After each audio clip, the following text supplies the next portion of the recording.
నమస్తే. EP01 న్యూస్కు స్వాగతం. నా పేరు తన్నీరు శ్రీనివాసులు. ప్రస్తుతం మీరు చూసినటువంటి ఈ ప్రాంతం గుత్తి మున్సిపాలిటీ పరిధిలోని అనంతపురం రోడ్డులో ఉన్నటువంటి సాయినగర్ దుస్థితి. ఇక్కడ వర్షం వచ్చిందంటే చాలు దూర ప్రాంతంలో ఉన్నటువంటి కాలువలు తెగిపోయి, అంటే హైవే ఇప్పుడు గుత్తి పట్టణంలోని మెయిన్ బజార్లో అనంతపురం రోడ్డు వెళ్ళే రోడ్డులో విరూపాక్షరెడ్డి ఇల్లుంది. ఇతని ఇంటికి మరి ఉత్తరం వైపున ఉన్నటువంటి మురికి కాలువ యొక్క గట్టు తెగిపోవడంతో భారీ ఎత్తున వర్షపు నీరు మురికి నీటితో పాటు ప్రస్తుతం సాయినగర్లోకి ప్రవహించడంతో ఇలా రోడ్డు అంతా ఛిద్రమైపోయి రోడ్డు కాలువలాగా మారిపోయింది. నడవడానికి కానీ టూ వీలర్లు కూడా వెళ్ళడానికి కూడా చాలా కష్టతరంగా మారిందని స్థానికులు ఆందోళన వ్యక్తం చేస్తున్నారు.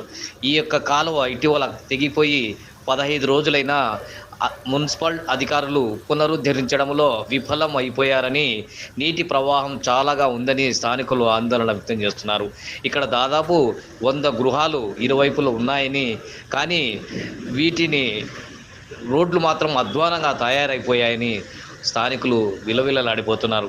ఎప్పుడు వర్షం వచ్చినా చాలా గొత్తులో ప్రవహిస్తుందని, ఆ నీరంతా కూడా పూర్తి అయిపోయేంత వరకు కూడా నీటిలోనే మేము నడిచే అవకాశాలు ఉన్నాయని, ఇంత క్లిష్ట పరిస్థితుల్లో రాత్రిపూట పాములు కూడా ఈ రోడ్లో సంచరిస్తున్నాయని సంబంధిత అధికారులకు ఎన్నోసార్లు విన్నవించినా పట్టించుకోవడం లేదని, వెంటనే ఈ మట్టి రోడ్డుని తొలగించి సీసీ రోడ్డు ఏర్పాటు చేసి కాలువలు ప్రవహించే ప్రాంతాల్లో మోరీలు రోడ్డుకి మధ్యలో అడ్డంగా వేయాలని స్థానికులు కోరుతున్నారు.